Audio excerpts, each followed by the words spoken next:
Hi everyone, welcome back to my channel So Little Time, and my name is Karen.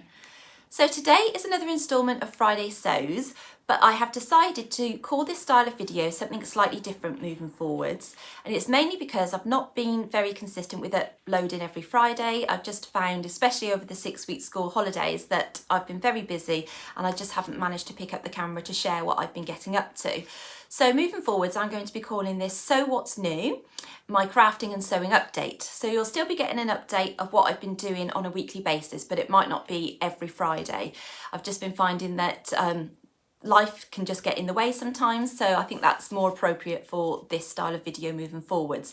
And I'll also be sharing with you what I'm going to be getting up to, you know, on an ongoing basis, so you'll know what my plans are, because I do find that I can't do monthly plans and monthly makes videos. I just can't keep up with that style of vlog. So this is what I'm going to be doing moving forwards anyway. So it's still going to be the same style as Friday Sews, but it might not be every week. I will try and upload as much as possible, but we'll just go with the flow basically. So since I last spoke to you then, we've had the 6-week summer holiday, and obviously I haven't been able to pick up the camera to share with what I've been making. I've got quite a lot to share with you today, so I'm hopefully going to be able to go through everything what I've been making, as I've made a big long list on my notepad here, so I will be looking down just to refer to that. So I hope you've all been keeping really well and have enjoyed the summer. Our summer seems to have lost or left us now, shall I say. It's gone really quite grey and overcast over the past few weeks, so we haven't seen a lot of sun, although it has been fairly dry, so I can't complain really. So the last time I spoke to you, I was just about to go on the Crafty Sew So sewing camp, which was taking place at Bow Manor Hall in Leicester. And I was really fortunate to be able to go on that. And my husband and the boys went down to Birmingham to stay with my husband's parents. So they were all looked after and I didn't have to worry about that. And I was able to go on a very indulgent weekend of pure sewing, which was so nice.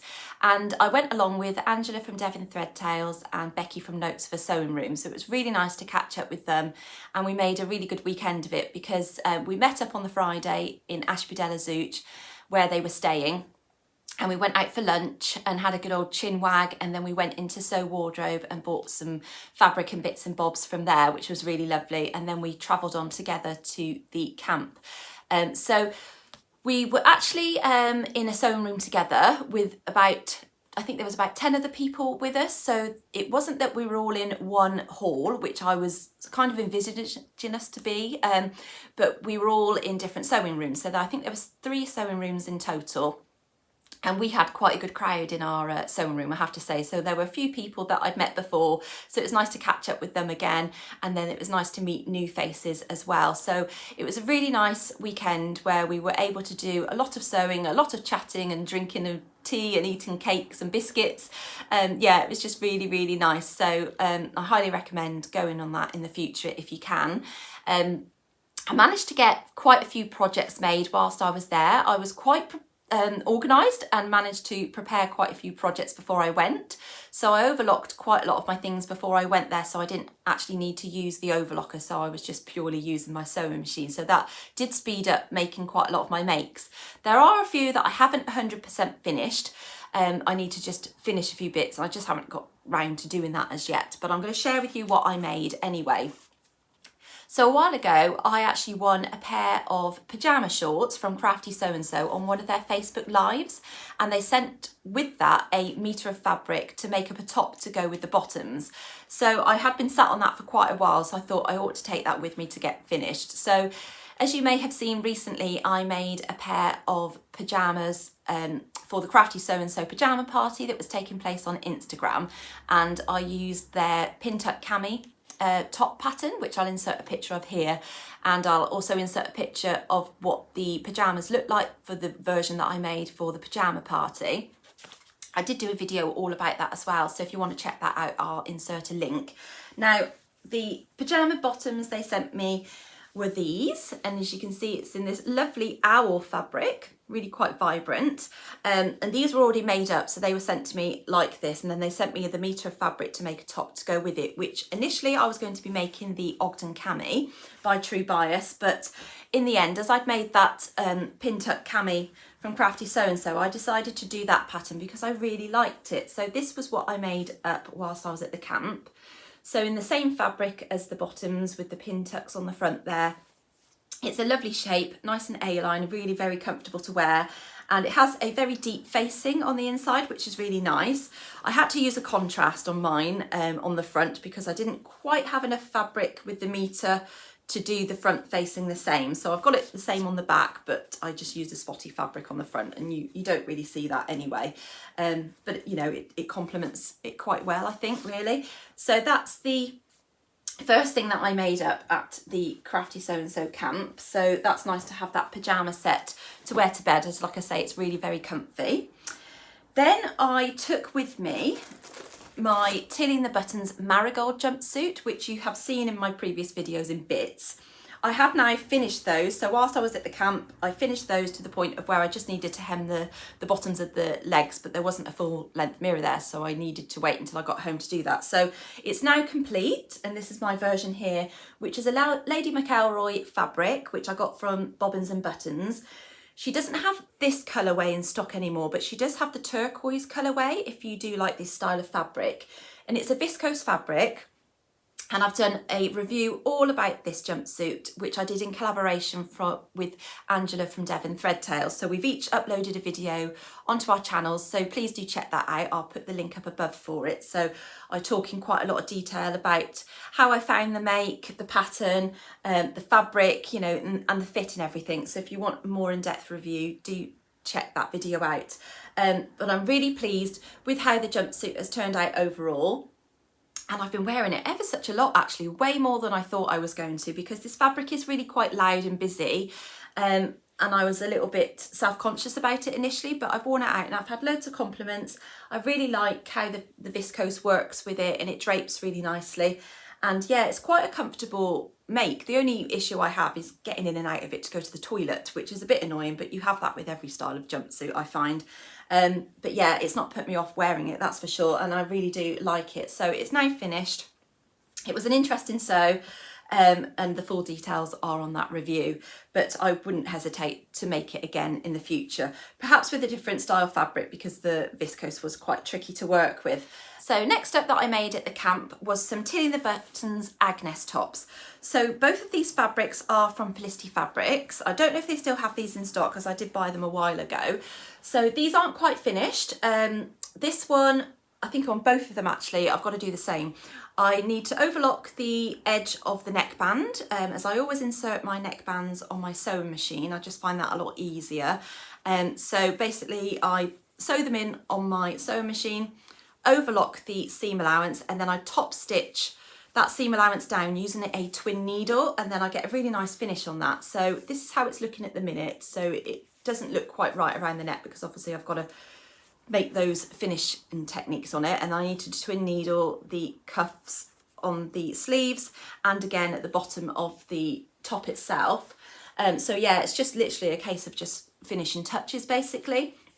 Absolutely love this fabric. It's really nice and colourful in this spotty jersey fabric, and it's a cotton jersey, which is my favourite jersey fabric to work with. It's nice and stable, and with this one I have made the size 4, just because it is quite a close fitting top, and with a cotton jersey it's not as drapey as a viscose jersey, so it does sit very close to your body.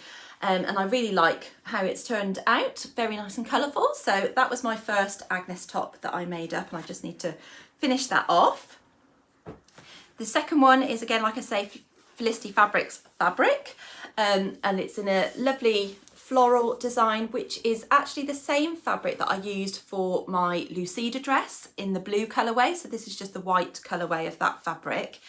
And again, I've got to do exactly the same finishing on it, where I just need to finish the neckline and hem the sleeves and the bottom of the top.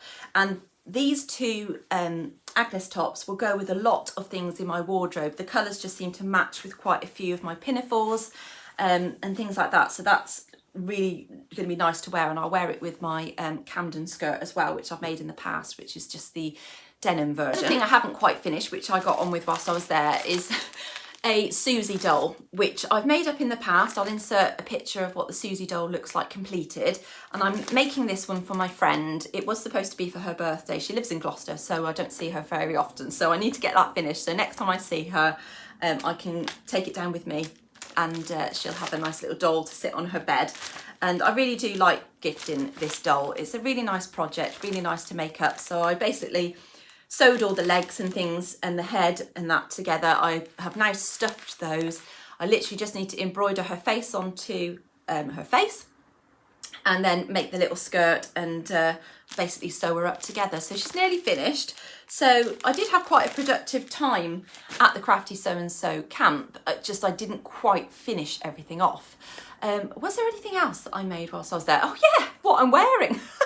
How funny. So this is the Jayne pinafore dress by Bobbins Buttons, and this is the pattern here.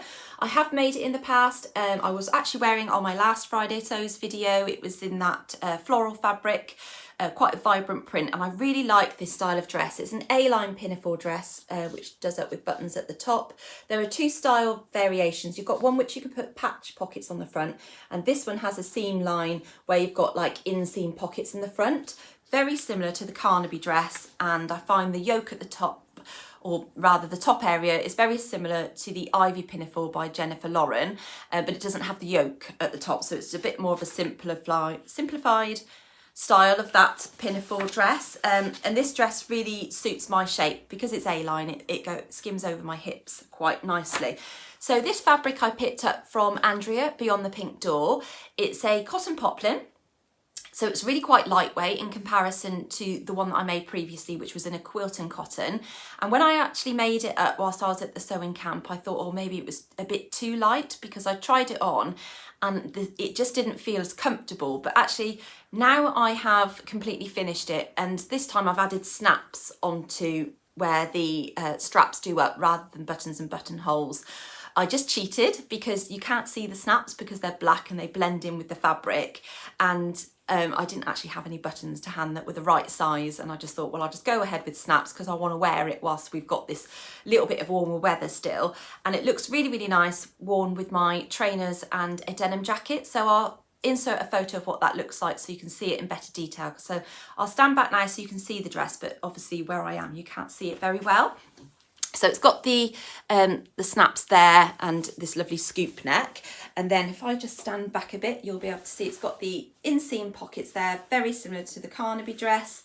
And it just comes just above my knees. I have done a double fold hem for that, so I have taken it up quite a bit to where it fell without hemming. I just like that sort of length on me. It's really, really nice fit. I do get that bit of excess there at the back where I've got my sway back, but I am going to be addressing that on a future one of these makes. So really pleased actually with how this turned out, and I really do like how it feels to wear. It's nice and lightweight, and yeah, it's just a really nice print on this fabric. It's got like lemons and things on it, but the colour scheme is like pinks, oranges, blues on a black background, so it's quite different, I'd say. So yeah, really pleased with this one. So that's the Jayne dress by Bobbins Buttons, and I made the straight size 10. I haven't made any adjustments to it whatsoever. So that was everything I made at the Crafty Sew So camp, so I was quite productive, I'd say. And then the next thing that I made were some movie night pyjamas by Sew a Little Seam, and this is the pattern here. I showed you this in my last Friday Sews video, and I showed you the strawberry fabric that I was going to be using for that, and I was making it for a friend of the twins in their class at school, and she wanted something a little bit more fitted to what I'd made for Thomas and James in the past. So I decided to use these because you get a variation of styles included with this pattern. And so I went with the t-shirt style view and then these little sort of shorts here. So they're not as tight as cycling shorts, but they're a lot more fitted than your standard style shorts for pyjamas. And I just used the elasticated waist version, whereas you can have a yoga sort of waistband as well. And they turned out really nice. Now, it doesn't have a raglan sleeve, it's just sort of a normal sleeve that you insert on a jersey pattern. And they went in so well, and the sew was just so pleasurable. It just worked out really nicely. And I'll insert a photo of what the finished pyjamas look like because I don't have them here to show you, unfortunately. She's now been given them. She has sent me a photo of her daughter wearing them, so I'll insert that as well. And she's holding her Susie doll with that because that had got strawberry on the actual, basically the same as this one, you know, the strawberry print. So that's why she wanted the strawberry pyjamas to go with it. So yeah, it was really nice. I saw her mum yesterday and she said I've had to prise them off her to put them in the wash. So she really does like them, which is really nice. Now I ordered 1.5 meters of fabric to make those up with. I bought the fabric from Simple Sew Fabrics, I think that's right. I'll put it across the bottom of the screen just to make sure I get that right. And it's a really nice quality cotton jersey fabric, and I ordered about 1.5 meters, so there was quite a bit left over. I ordered more than I needed really. That was just in case I made an error, but it gave me the opportunity to make a few extra bits for her. So I've still got to make her some hair scrunchies and a hairband, but I have gone ahead and made the Speedy pants by Waves and Wild, and that's the Speedy pants here that I showed you. I made some for Thomas last time, and they're just a really nice make to use up the scraps of fabric. So I've made her some of those and they've turned out really nice. So I haven't given them as yet because I want to finish the scrunchies and hairbands. So here they are, and they have got a lovely waistband and leg bands, and they're just a front and back piece, and then inside it's got a little section there. I can't remember what you call that bit now. Yeah, they're just a really nice make. I really enjoy making those. This one I actually made all on my overlocker. I didn't even use my sewing machine for this, and they've turned out really nicely.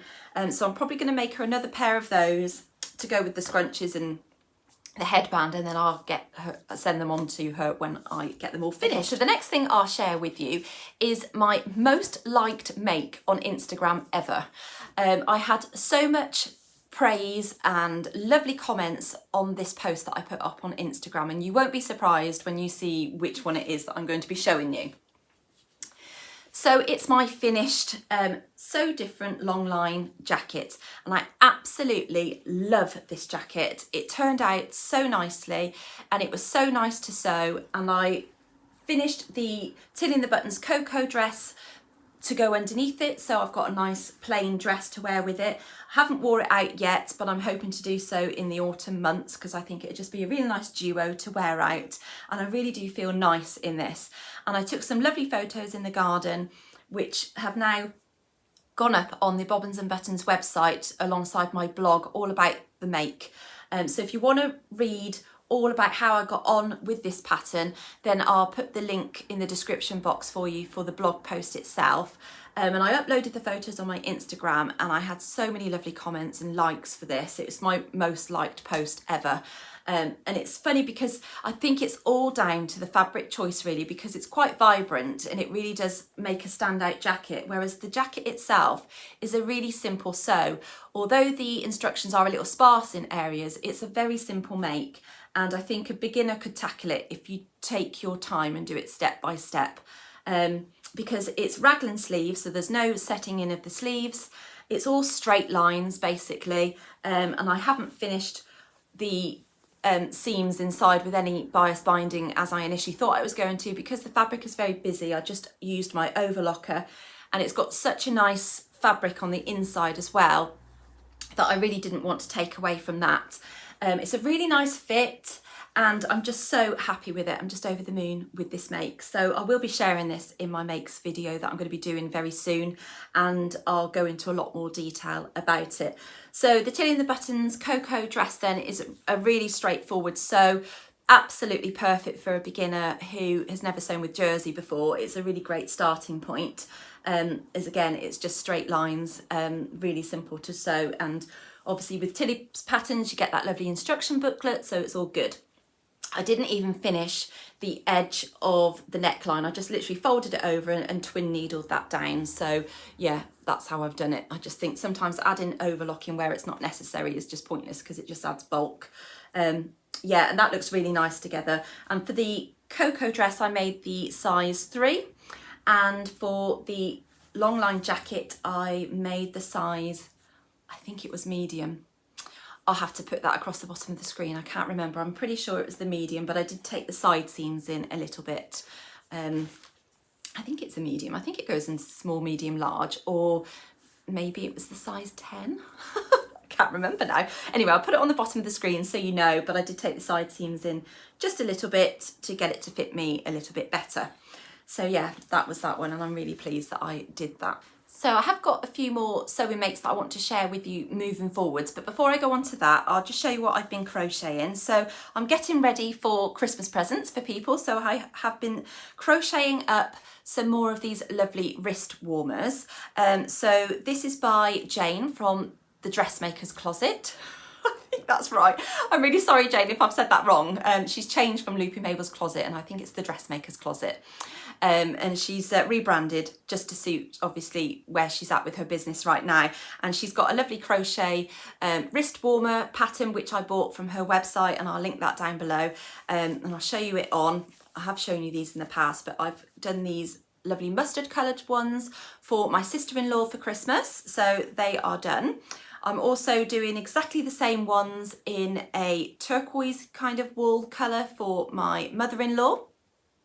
So I'm really pleased with how they've turned out. They're such a quick and easy make. I've done them a few times now, so I don't even need to look at the pattern. I just crack on.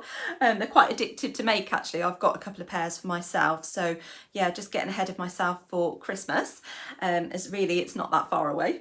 Quite scary, really. And then the other project that I was showing you in my last Friday Sews video was the crochet blanket that I was making for my nan for her 90th birthday. So she turned 90 on the 15th of August, and I was able to see her a week or so before, but I hadn't quite finished the blanket to take with me at that time. And my mum and dad were actually going down to Gloucester to see her on her birthday, so I managed to get it finished for then.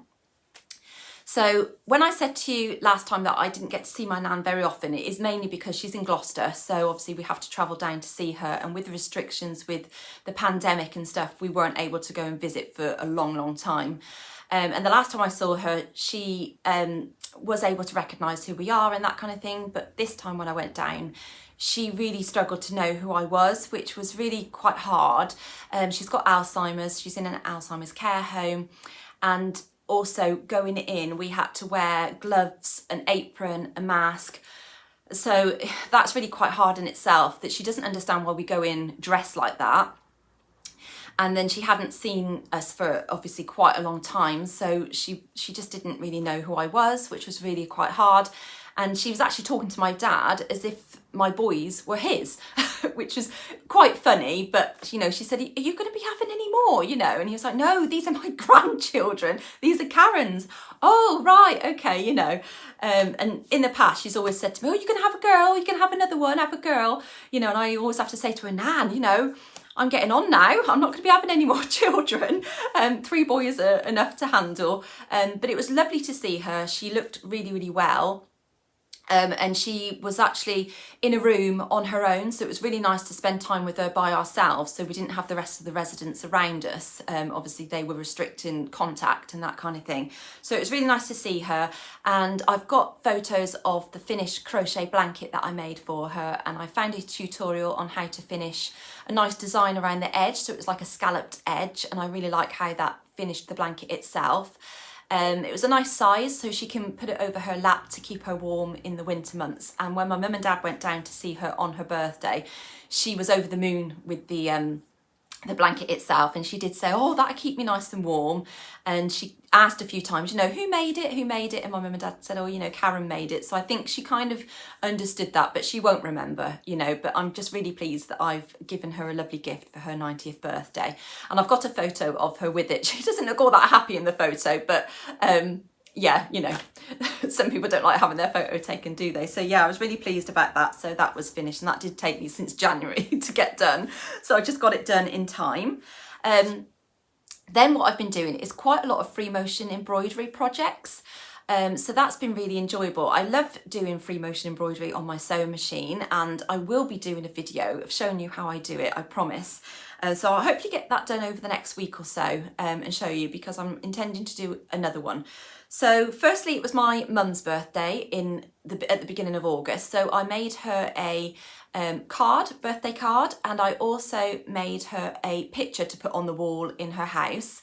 And I really like how they turned out, and she's put it up on the wall in her house, and it's on a wall where I feel like it looks a bit lost on its own, so I'm going to be doing another one to go with it. So she's got one and then another one underneath it.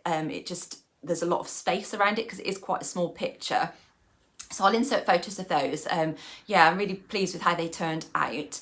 And then it was actually my mother-in-law's birthday whilst I was on the sewing camp, so that's why Simon went down with the boys to spend time with her for her birthday. So I didn't get a chance to sort out a present in time for him to take with him down, and I ended up doing another free motion embroidery project for her, and I actually did it of their house.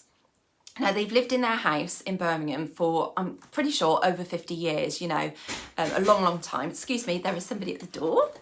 Okay, sorry about that, back again.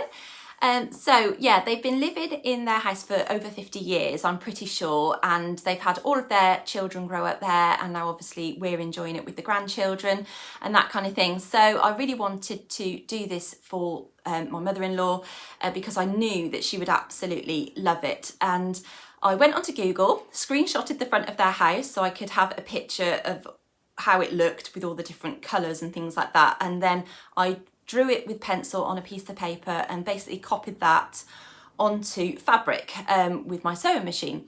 And I cut out a few bits to applique on first, and then I stitched over the top of it and coloured it in with my sewing machine and different coloured threads and that kind of thing. So I was just building on it, and it's the first time I've done that style of picture, and I'm really pleased with how it turned out. It took a lot of time and effort to do it, and I think that's the joy of doing something that's handmade like that and gifting it to somebody, that a lot of time and effort has gone into it.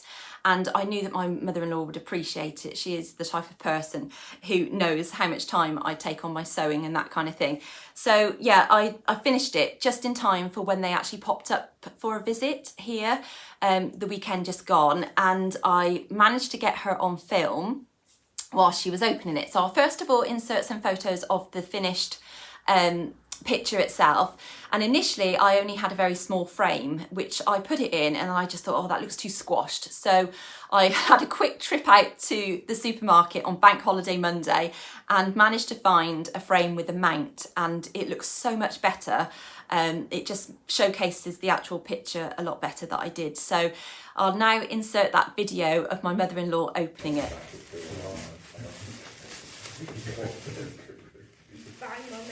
Cold in your he falls the boss, so.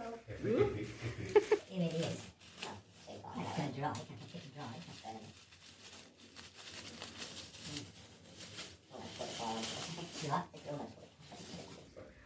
Oh!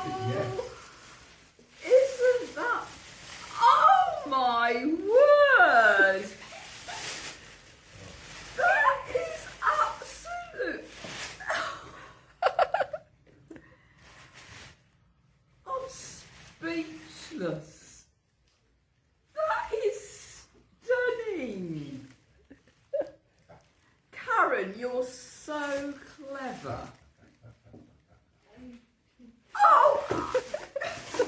As you can see, she was absolutely over the moon with it, and it does make me get a little bit choked up watching it, because she was just so, you know, in awe of it really. And I'm so glad, because that is just how you want a handmade gift to be received.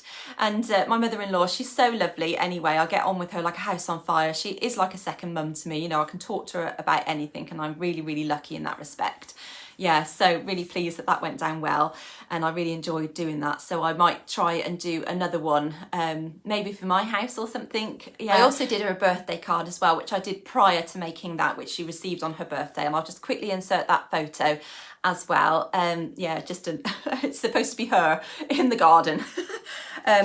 Okay, so before I move on to what I'm going to be hopefully sewing up moving forwards, I'll give you a quick update of the rabbits. Now, the reason I'm giving you another update is because the last time I spoke to you, they were just about to go in to have their operation for the snip. That went ahead, thank goodness. I'm so glad it did, and all was well. So they were inside with us at home for a few days recovering, and we had them side by side in like the run section inside the house, and that all went fine, and within like 2 days they were back up to being their mischievous selves, and then we had them in the garage for a little bit, because we wanted to make sure that they were healing well before putting them back in the hutch where they were on straw and that kind of thing. So they were on bedding that was quite soft, and we wanted to keep them side by side to obviously make sure that they had each other's scent and that kind of thing, because we were hoping once we were getting past the post-operation kind of thing, that they would be able to be together again.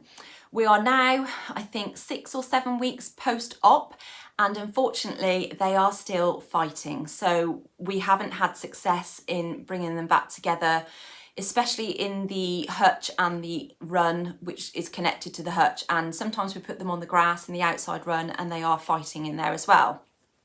The only time that we have success where they're not fighting is when they are in the house with us. We let them have the run of downstairs, and we put a litter tray down which they use to you know, go in the litter tray, and they actually sit in there together. And it's really nice sometimes. They are lying together in there. Sometimes they groom each other and stuff. But yeah, moving forwards, I don't foresee them getting on in the hutch on their own, especially unsupervised. As soon as we put them in there, it's a territorial action and they just basically fight. And they do injure each other if you're not careful. So we just don't want to have them, one, kill each other or injure each other to the point that we have to take them to the vet and it's going to cost us a bomb to repair them. Yeah, so unfortunately our little honeymoon period that we had while they were together, it doesn't seem to be that that's going to happen ever again. So for the next goodness knows how many years that we've got them for, we've got this situation where we have to keep them separate and swap them over and things like that. But it obviously does mean that my husband's going to have to build something for whichever rabbit is going to be in the outside run section, which is connected to the hutch, where they've got somewhere really warm to sleep. So he's going to have to build something. Again, I'm sure he can come up with something, you know, he's really good with working with wood and stuff.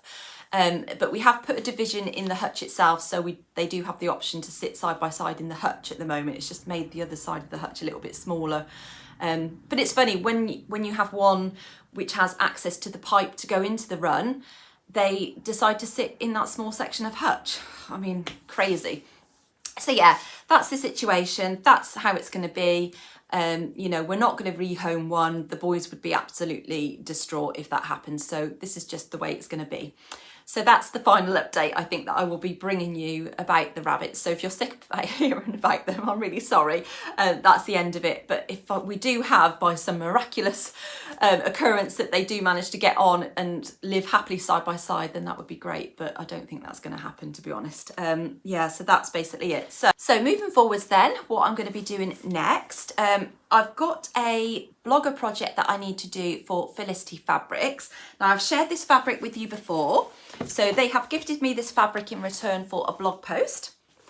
And it's this lovely cotton fabric with this nice floral design on it. It is quite lightweight, so it probably is more suitable to a summer garment, but I'm going to go ahead and make this dress anyway, which is the Darling Rangers dress by Megan Nielsen. And I'm going to be making this version here, but I'm going to do it sleeveless because I think it would be nice to wear with a denim jacket and trainers, and I think that'll look really nice. Yeah, and it's like a shirt style dress with a gathered waist but no collar. So hopefully it should be quite a straightforward make. So I need to get on with that over the next few weeks. Then I've got another blog project that I'm going to be doing for Bobbins Buttons. And again, it's going to be the Jayne pinafore dress, the one that I'm wearing. But I'm going to be doing it in a denim fabric, which I'm hoping to get done again over the next few weeks.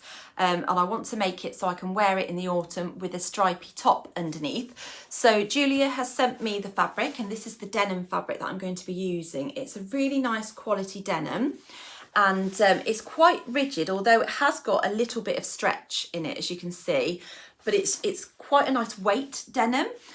So I'm really looking forward to making that into the Jayne pinafore dress. And I'm going to be going over to Bobbins Buttons studio, where she's actually going to help me adjust the patterns so I can get rid of the excess fabric at the base of my back with a sway back adjustment. I'm not sure if I'm going to be sizing up because I'm going to be wearing a top underneath it, so I might want a little bit more room than what I've got on here. I'm not really sure.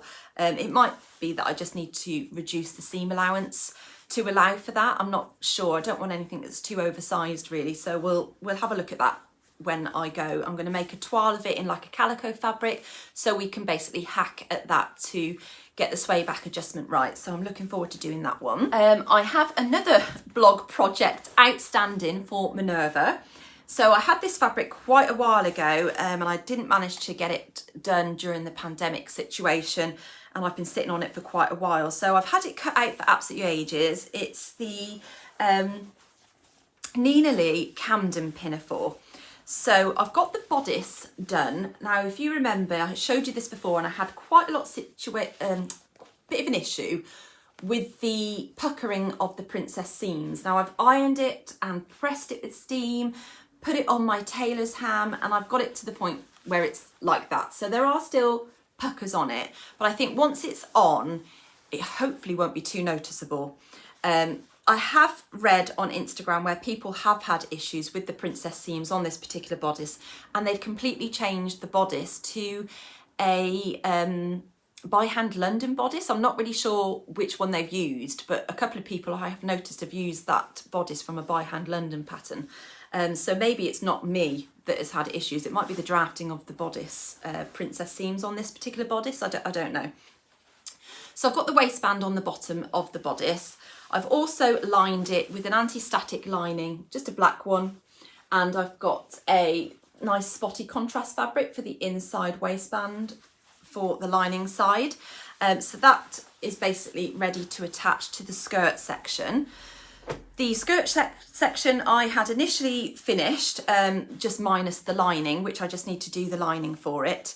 And I put on the front the pockets, and then I top stitched them with some silver thread, which I used on my previous Camden skirt, and I really liked how that looked. But then what I didn't realise was once I'm going to be attaching the skirt to the bodice, there's no top stitching on the bodice whatsoever, so it looked really odd with just these top stitched.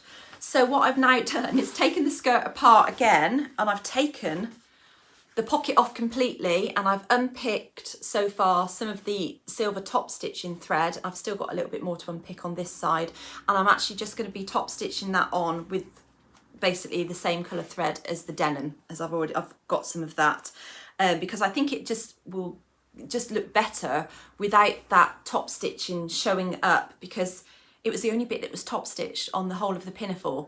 It looks okay on the skirt like that, because you pair it with different tops and things, but because it's got the plain pinafore bodice, it just looked really odd, and I didn't want to top stitch any of the bodice, so I've decided just to use a plain coloured thread. So I'm unpicking that at the moment. I need to take the other one off to do that as well, and I'll reattach those and get the skirt finished. So it's going to take me slightly longer to get this finished.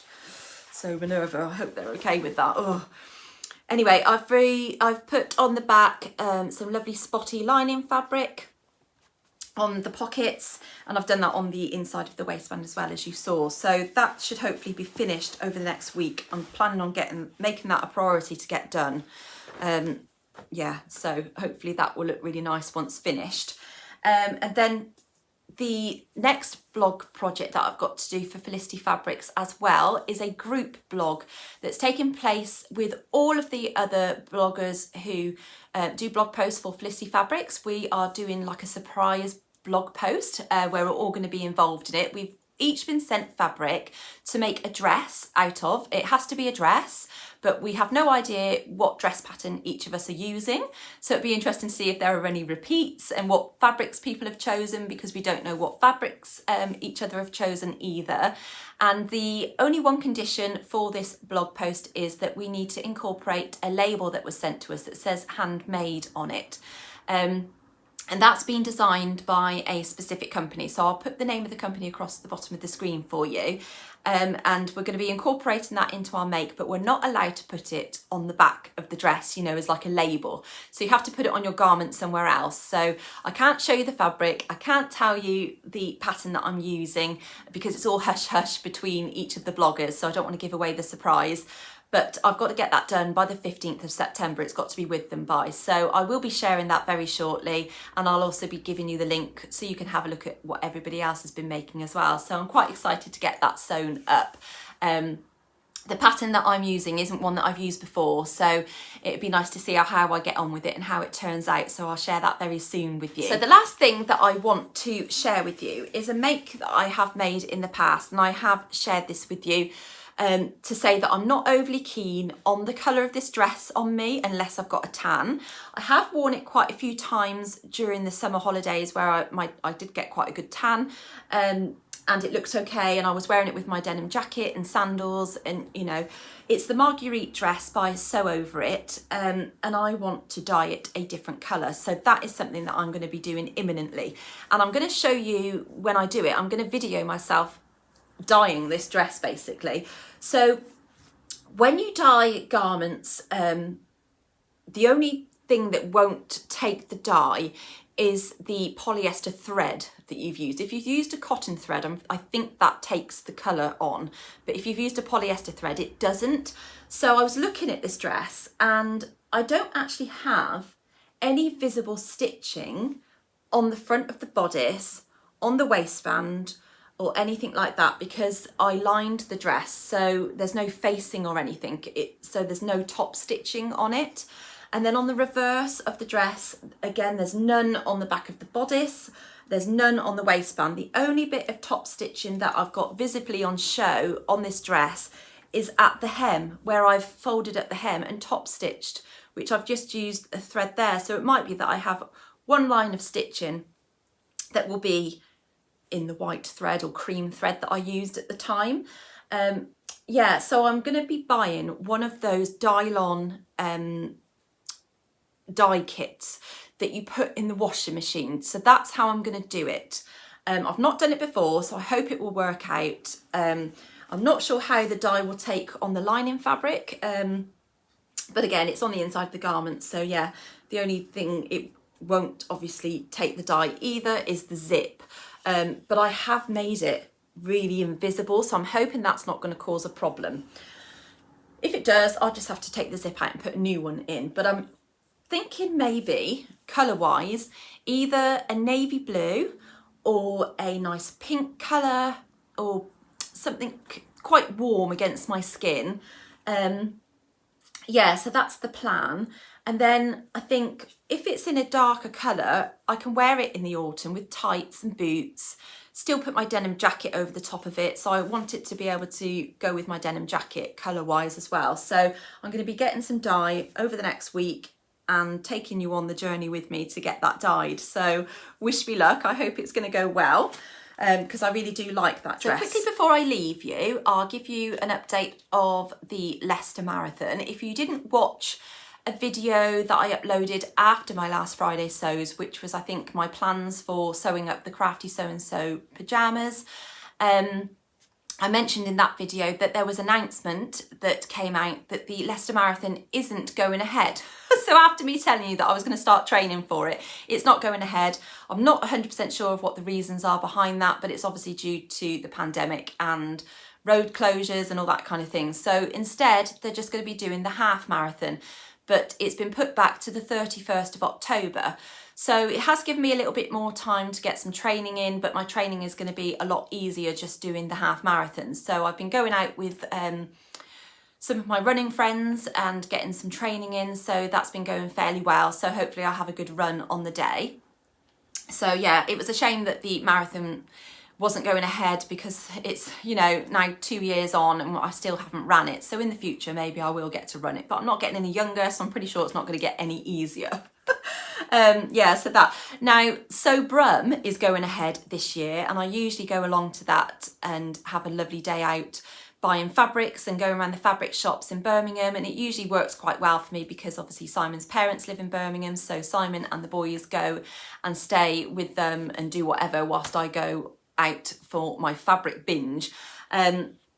And it's going ahead this year, and I really wanted to go on it, but it actually is on the 30th of October, the day before the half marathon. Oh, so it either means that I do squish it in and go down for the day on the Saturday, and then drive back up Saturday night, back up to Leicester, and then do the half marathon on the Sunday morning, and then perhaps drive back down to Birmingham if the boys have ended up staying over there.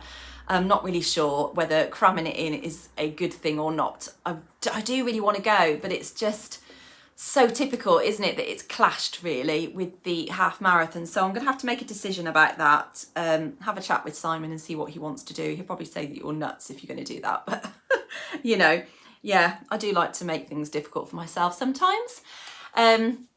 So anyway, it's actually Harry's birthday this weekend on Sunday. So he's given me a challenge of making a chainsaw cake. Oh, I don't know if I'm going to be able to pull it off, but we'll see what I can do. I've got tomorrow to do it. Yeah, so he wants to go out on a train journey for his birthday. So we're going to go on the train somewhere and stuff. So he'll really enjoy that. And also this video should be coming out to you on a Friday the 3rd of September, which would have been my brother's 40th birthday. Now, I lost my brother a long time ago on his 24th birthday. And it was a really, really tragic time, as you can imagine. He was actually killed in a car accident. He was driving way too fast. So I'm not going to take that away from the fact that, yeah, it was kind of his fault. And his friend died in the passenger seat as well. So it was a horrific time for everybody involved. And it's, I suppose, one blessing of it being on his birthday that we just celebrate one day a year rather than 2 days a year, if that makes sense, like an anniversary and a birthday. So it's just all in one day. But obviously it was just horrendous that it was on his birthday. And yeah, grief never leaves you. You just learn to live with it, right? You don't, you know, time doesn't heal. It doesn't at all. You just learn to live with it. And he is missed, really missed. Sorry. So, you know, he's missed out on so much and we miss him dreadfully. So we're going to go out tomorrow, celebrate his birthday, what would have been his 40th. And it's going to be really nice to be together as a family. My mum and dad are away at the moment and they're coming back specifically to have a meal with us. And we always go out for a meal where my dad can have a burger and a pint of Guinness in his memory, because that would what he would have. So yeah, we're going to do that. Now, I don't mean to end on a sad note at all. I just wanted to share that with you because obviously this video was going up on a Friday and I didn't want to, you know, not mention it really, because I think sometimes when people lose somebody really close to them, you know, you can bottle things up inside. And I like to share things because I wear my heart on my sleeve. He was a big part of our lives. You know, he's thoroughly missed and he was my brother and I want to shout about him, basically. Yeah, so that's what we're going to do. Go out as a family and celebrate his birthday, what would have been his 40th birthday. So I am just over 2 years older than him. So we were quite close in age as well, and we were quite close. So yeah, just a big hole has been left in our family. But to end on a happier note, another thing that I'm going to be sharing with you, which is quite personal. I don't really share a lot of personal things other than you know, my day-to-day sort of life. I don't really delve into personal things, but I think sometimes it's nice to share things, and maybe other people have gone through things like this, you know, and you don't always know what's under the surface. So my dad, growing up, didn't know who his real dad was, and we've always had a big question mark over our family.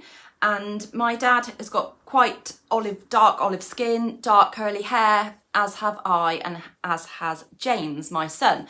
And we've always wondered where it's come from, because it's certainly not come from my nan. And my dad's brothers and sisters have all got fair skin, straight hair, you know, so we had different type of skin and hair, and I've always questioned it, you know, and I never brought it up with my nan. She's never spoken of it. It's always been quite a big secret in the family, I suppose. And anyway, when I had the twins, James and Thomas, and James was obviously very similar to me and my dad with regards to his skin and hair. I mean, he's really very olive skinned, darker than me even. It started bringing questions up again, and I said to my dad, you know, let's get you to have a DNA test. So we took a DNA test and we found a match on Ancestry. And over the past year and a half, basically throughout the whole of the pandemic, I have been in the background squirreling and working away on Ancestry and finding out all the family history. And we have managed to find out who his father was. And it's all down to the DNA match that we came across, which initially said it was a first cousin. But when I did a bit more delving into it, it actually worked out that the girl that we got the DNA match with is a half niece. So I did a lot of work. It took hours of work. I fell down a massive rabbit hole with it all. And yeah, basically we have managed to make contact with that side of the family. It's not all rose tinted glasses, you know, that kind of thing. It's not all straightforward. Unfortunately, you know, if you watch things like Long Lost Family on TV, it's never always what it seems. And we haven't been able to contact all of the family because the dynamics are quite strained, but we have managed to contact my dad's half sister, and you know, they've been chatting on FaceTime, and I've had chats with them as well. It's just been so lovely to finally put that question mark to bed, to find out that we have got another sort of family out there who we have made contact with, and it's just been really nice to finally find out my dad's history, basically. And yeah, moving forwards, he's going to be meeting up with his half sister. He has got more half brothers and sisters as well, but I don't think he will be able to build relationships with them all, unfortunately, due to family dynamics. So I'm not going to go into all that, but yeah, it's just really nice that he has got somebody who he's going to be making new relationships with. It's just so nice, and I can't wait to meet his sister as well. So yeah, just ending that on a happy note that we have finally come to the conclusion of where my dad came from, basically. We haven't told my nan because obviously she kept it under wraps for a reason, and also with her Alzheimer's, it's just not worth it. She's just not going to understand, and you know, you don't want to bring upset to the family either. So yeah, anyway, I hope you don't mind me telling you that and offloading, I suppose, a little bit. But yeah, just wanted to end on a happy note that it is really nice that we finally got an answer to our question, and we are, you know, really happy to have found new family. So anyway, I'm going to leave it here on that note, and I shall hopefully come back to you soon with some more makes that I will be doing. I promised to bring to you that video of how I do my free motion machine embroidery, and I'll share with you any, you know, makes in a future makes video as well, because I am accumulating quite a few, and I think if I'm not careful, it's going to be one of those really long videos again of all my makes. So anyway, thank you very much for watching today. Please do give me a like, subscribe, and I shall see you very soon. Take care. Bye.